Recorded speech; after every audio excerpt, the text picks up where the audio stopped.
बिस्मिल्लाहिर्रहमानिर्रहीम। अस्सलामु अलैकुम। दरवेश टीवी के मुअज़्ज़ज़ ख़वातीन व हज़रात, आज की इस वीडियो में आप जान पाएंगे कि आलम बरज़ख क्या है और रूहें आलम बरज़ख में कैसे रहती हैं। बल्कि आलम बरज़ख के हवाले से एक यहूदी औरत का वाक़या भी आपके साथ शेयर करेंगे कि जब एक यहूदिया ने सैयदा आयशा सिद्दीक़ा रज़ियल्लाहु ताला अन्हा को आलम बरज़ख के मुतल्लिक़ ख़बर दी तो हज़रत आयशा रज़ियल्लाहु ताला अन्हा ने आलम बरज़ख का इनकार क्यों किया था।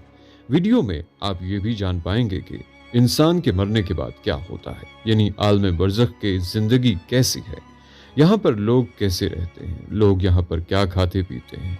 और हाँ, ये भी आपको बताएंगे कि इंसान जब मर जाता है तो आलम बरज़ख में दुनिया के मामलात को कैसे याद रखता है। नाज़रीन, आलम बरज़ख से मुतल्लिक़ रिवायात में यूँ बयान हुआ है कि आलम कहते हैं जहान को, और हमारे ये चार जहान हैं: आलम अरवाह, आलम दुनिया, आलम बरज़ख, आलम आखिरत। ये बुनियादी तौर पर इंसान के एतबार से चार आलम हैं और हर आलम के अहकाम अलग अलग हैं और हर इंसान को उन सब से गुजरना है। लेकिन ये अलग बात है कि हर एक जगह पर क़याम की मुद्दत अलग अलग होती है। अल्लाह पाक ने इंसान के एक आलम से दूसरे आलम में मुंतकिल होने के लिए मुख्तलिफ असबाब पैदा किए हैं, जैसा कि आलम अरवाह से आलम दुनिया में आने तक का सबब वालिदैन है। आलम दुनिया से आलम बरज़ख तक जाने का सबब मौत है। आलम बरज़ख से आलम आखिरत तक जाने का सबब सूर है, जो हज़रत इसराफील अलैहिस्सलाम फूकेंगे। लेकिन आज का हमारा मौजू सिर्फ आलम बरज़ख है। नाज़रीन, बरज़ख के लफ्ज़ी मानी आड़ या पर्दा के हैं। इंसान की मौत से लेकर क़यामत तक उठने का वक्फ़ा बरज़ख कहलाता है। यानी अगर ये कहा जाए कि ये वो मकामात हैं कि जिनमें मौत के बाद हशर तक रूहें रहती हैं, यानी बरज़ख में तमाम इंसानों और जिन्नों को मौत के बाद रहना है। और ये आलम बरज़ख हमारी दुनिया से बहुत बड़ा जहान है। यानी बरज़खी ज़िंदगी दुनियावी ज़िंदगी से बहुत बड़ी है, लेकिन वो भी एक दिन ख़त्म होनी है। अल्लाह पाक सूरह मोमिनून में फरमाते हैं, और उनके आगे एक आड़ है इस दिन तक जिसमें ये उठाए जाएंगे। नाज़रीन, आलम बरज़ख में पहुँचने के बाद इंसान का आखिरत की तरफ सफ़र शुरू हो जाता है। हुज़ूर सल्लल्लाहु अलैहि वसल्लम ने इस बारे में फरमाया, बेशक आखिरत की सबसे पहली मंजिल कब्र है।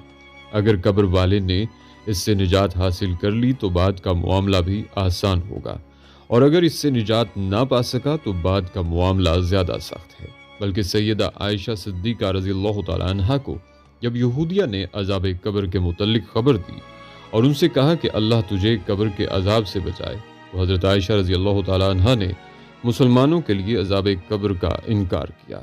लेकिन जब नबी अकरम सल्लल्लाहु अलैहि वसल्लम ने आयशा सिद्दीक़ा रज़ियल्लाहु ताला अन्हा को बताया कि कब्र का अज़ाब अहले इस्लाम के लिए भी मुमकिन है और गुनाहों की वजह से उन्हें भी अज़ाब होगा, तो सैयदा आयशा सिद्दीक़ा रज़ियल्लाहु ताला अन्हा ने नबी अकरम सल्लल्लाहु अलैहि वसल्लम के फरमान को तस्लीम कर लिया। ये वाक़या अहादीस की बहुत सी कुतुब में मुफस्सल और मुख्तसर बयान हुआ है, जिसकी तफसील कुछ इस तरह है कि उम्मुल मोमिनीन सैयदा आयशा सिद्दीक़ा रज़ियल्लाहु ताला अन्हा को पहली मर्तबा एक यहूदी औरत ने अज़ाबुल कब्र के मुतल्लिक़ बताया, लेकिन उन्होंने इसकी तस्दीक न की। नबी सल्लल्लाहु अलैहि वसल्लम ने भी यहूद को झूठा करार दिया। बाद में आप सल्लल्लाहु अलैहि वसल्लम पर वही भेजी गई और आप सल्लल्लाहु अलैहि वसल्लम को अज़ाबुल कब्र के बारे में बताया गया।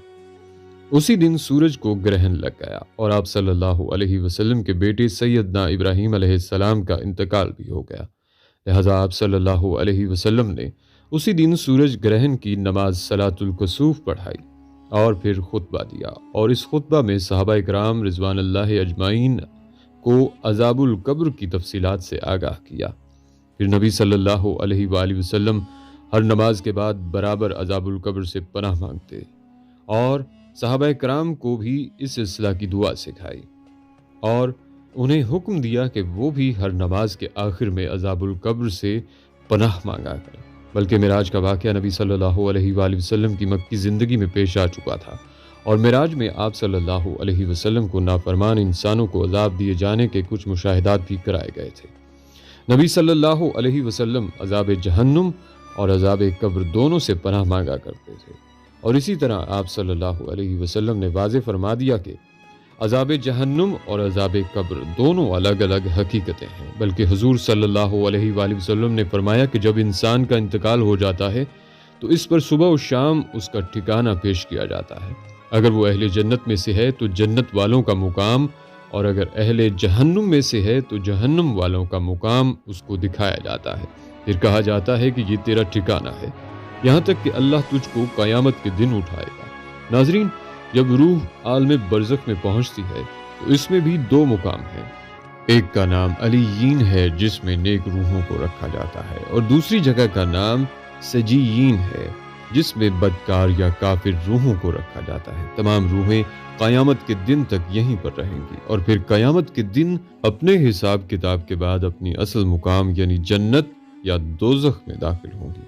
روایات میں آتا ہے کہ انسان کی وفات کے بعد قبر میں روح کو پھر سے مادی جسم کے ساتھ منسلک کیا جاتا ہے، جہاں پر دو فرشتے منکر و نکیر سوال و جواب کریں گے۔ اگر تو سوالات کے جوابات صحیح رہے تو پھر آسمان سے آواز آتی ہے، میرے بندے نے سچ کہا، اور اس کے لیے جنتی بچھونا بچھا دو، اسی جنتی لباس پہنا دو، اور اس کے لیے جنت میں دروازہ کھول دو۔ قبر میں ہی جنت کی طرف دروازہ کھول دیا جاتا ہے، وہاں اسے ہوا کے جھونکے اور خوشبو بھی آتی ہے، اور حد نظر اس کی قبر کو کشادہ کر دیا جاتا ہے۔ لیکن اگر سوالات کے جوابات صحیح نہ ہوئے تو پھر اس کے لیے قبر میں ہی جہنم کا بچھونا بچھا دیا جاتا ہے۔ جہنم کی گرمی اسے ہر وقت محسوس کروائی جاتی ہے، اور اس کی قبر اتنی تنگ ہو جاتی ہے کہ پسلیاں آپس میں دھس جاتی ہیں۔ اس طرح اگر اعمال کے حساب سے نیک روح ہے تو وہ خوبصورت نورانی فرشتے روح کو علین میں چھوڑ دیتے ہیں، اور اگر اعمال برے ہوں تو دو خوفناک نکیلے دانتوں والے فرشتے برے انسان کی روح کو سجین میں ڈال دیتے ہیں۔ سجین کیونکہ بری اور بدکار روحوں کا ٹھکانہ ہے، اسی لیے وہاں پہنچ کر بری روحوں پر عذاب آنا شروع ہو جاتا ہے، جبکہ علین میں موجود روحوں پر کوئی پابندی عائد نہیں ہوتی، اور وہ باغ نما اور جگہ پر ایک دوسرے کے ساتھ موجود ہوتے ہیں۔ نیک روحیں علین میں ایک دوسرے کے ساتھ رہتی ہیں اور ایک دوسرے کو پہچانتی بھی ہیں، جبکہ سجین بدکار قید و بند میں مبتلا عذاب کا مزہ چکھتی ہیں۔ علین میں موجود روحیں ایک دوسرے کو دیکھ کر خوش ہوتی ہیں، ایک دوسرے سے باتیں کرتی ہیں، دنیا کے حالات کو یاد کرتی ہیں جو وقت انہوں نے دنیا میں گزارا، اور نئی آنے والی روحوں سے اپنے پیاروں کی خبر بھی لیتی ہیں کہ میرا فلاں رشتہ دار کس حال میں ہے۔ اگر نئی آنے والی روح یہ کہے کہ تمہارا فلاں رشتہ دار تو کب کا مر چکا ہے مگر وہ یہاں علین میں نہیں پہنچا، تو یہ نیک روح سمجھ جاتی ہے کہ اسے سجین میں بھیج دیا گیا ہوگا۔ نیک روحیں اپنے رشتہ داروں کا انتظار علین میں ایسے ہی کرتی ہیں جیسے کوئی گھر سے دور اپنے گھر والوں میں ملنے کا انتظار کرتا ہے۔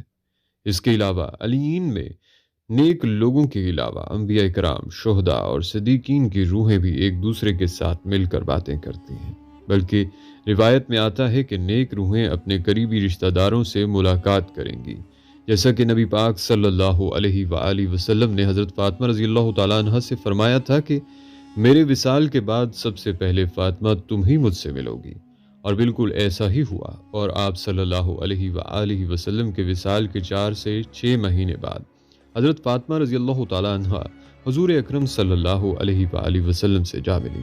ناظرین، یہ یاد رہے کہ عالم برزخ میں روحیں عالم محشر قائم ہونے تک رہیں گی، یعنی قیامت کے دن تک روحوں کا مقام عالم برزخ میں رہے گا، اور قیامت ہی وہ دن ہوگا جب روحوں کو جسموں میں منتقل کر کے اٹھایا جائے گا، پھر حساب کتاب کے بعد جنت یا جہنم میں ڈال دیا جائے گا، اور پھر وہی مستقل ٹھکانہ ہوگا۔ بلکہ ناظرین، حضرت عثمان غنی رضی اللہ تعالیٰ عنہ جب کسی قبر کے پاس کھڑے ہوتے تو اس قدر روتے کہ داڑھی مبارک تر ہو جاتی تھی۔ سوال کیا گیا کہ آپ جنت و دوزخ کا تذکرہ کر کے نہیں روتے اور قبر کو دیکھ کر اس قدر روتے ہیں؟ تو حضرت عثمان رضی اللہ تعالیٰ عنہ نے جواب دیا کہ رسول اللہ صلی اللہ علیہ وسلم نے فرمایا ہے، بے شک قبر آخرت کی منزلوں میں سے پہلی منزل ہے، سو اگر اس سے نجات پائی تو اس کے بعد کی منزلیں اس سے زیادہ آسان ہیں، اور اگر نجات نہ پائی تو اس کے بعد کی منزلیں اس سے زیادہ سخت ہیں۔ حضرت عثمان رضی اللہ تعالیٰ عنہ فرماتے ہیں کہ اللہ کے رسول صلی اللہ علیہ وسلم نے ارشاد فرمایا، میں نے کبھی کوئی منظر قبر کے عذاب سے زیادہ سخت نہیں دیکھا۔ بلکہ حضرت ابن عباس رضی اللہ تعالیٰ عنہ سے مروی ہے کہ हुजूर अकरम सल्लल्लाहु अलैहि वसल्लम मदीना या मक्का के किसी बाग से गुजरे।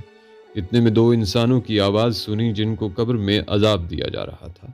नबी करीम सल्लल्लाहु अलैहि वसल्लम ने इरशाद फरमाया, इन दोनों को अजाब हो रहा है और किसी बड़े काम की वजह से अजाब नहीं हो रहा है, बल्कि ऐसी मामूली बातों पर जिनसे बच सकते थे। फिर आपने फरमाया, इन दोनों में से एक पेशाब से नहीं बचता था और दूसरा चुगली करता फिरता था। फिर आप सल्लल्लाहु अलैहि वसल्लम ने एक तर टहनी मंगवाई, फिर इसके दो टुकड़े किए, फिर एक एक टुकड़ा दोनों कब्रों पर रख दिया। सहाबा ने अर्ज किया, या रसूल अल्लाह सल्लल्लाहु अलैहि वसल्लम, आपने ऐसा क्यों किया?